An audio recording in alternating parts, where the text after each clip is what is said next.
Khubor ka Batisi TV. Lawan Rashapi da ka Frank Motors. The dark is here to rule. Jingïakren Hapdeng ke sengking atiar New National Liberation Council ke Sorkar Jylla bat ke Sorkar Pdeng hadu mentah kadang ya ikhmat. Hendai gidan katu kat ni kibintah hapo ke Jingïakren bagi ni gilai mamla kendang hab banyak penbej. Uksiang balatung dak Hnlc ubah sadan bela ubalong ru Presiden jo New National Youth Front hak Jingïakren bigilat petai kubur hak katway terik uyayong arajar apulai. Ulai itu bagi Jingïakren penbej kadang ya Bteng hadu mentah watla nakaliang jong umsum lakwa menyatu banyak halor kania. Kali kam tak kaya bihi tang baka sudah no baka kawan no election itu, baka kapor kaya election di harnai tak kamdon no kajunya kendu Jingïakren gitu kana. Beneong baka kakam haru kita kaya itu. Kalau positif kamdon no mau juntur kapan pentut ya progres juga kamdon. Haru ulang impadon no formal talk. Kalau official talk kalau judon dia kata punya formal ke Jingïakren ke agenda aktiviti itu ini pada tempat. Kelumar ke don di jurat ke beri technicalities pak ya ke peace process ya technicalities jong ke proses. Nomor kali kamde kampung jong state government kamde kam jong ke agency kali kam jong ke union ministry atau yang tinggal semua bagian state government bak ke agency nak yang ke central government semua empat yang ngomong ya ke proses menjadi technicalities.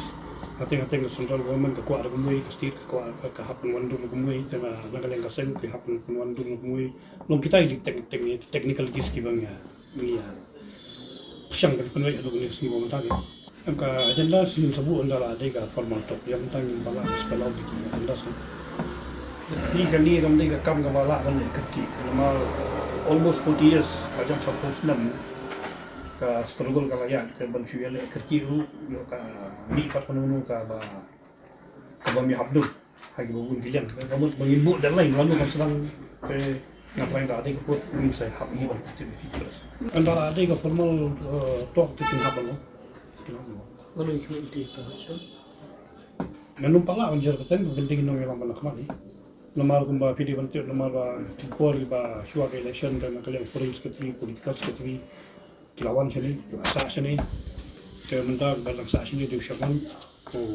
vice chairman, balaksa sini lo si bentar bang Bteng yang kan, dan raya formal talk kita sewan, kita beri benar, pun kan disekat pun kan delegation nasihat kan, juga subir kita.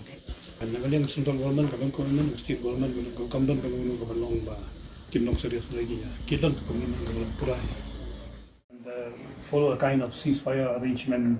Then the rehabilitation arrangement have to be done. I mean, all those things. These are the technicalities that we are dealing with right now. The writing of criminal case, basically, in one word, it means amnesty. Whatever criminal case for us relating to these rebel groups in India and other parts of the world, and even in Nordic also.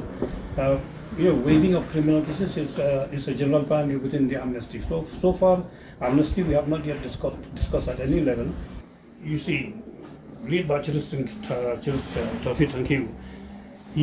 is neither he has neither participated in the peace process at that point of time, and secondly, he is not surrendering.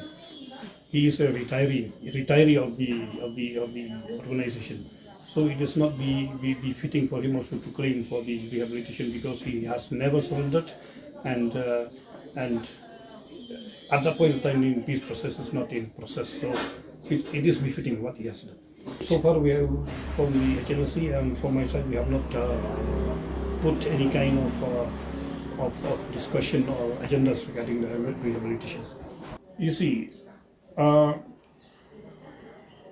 A talk cannot be 100% unconditional, because if it is unconditional, then we don't need to talk.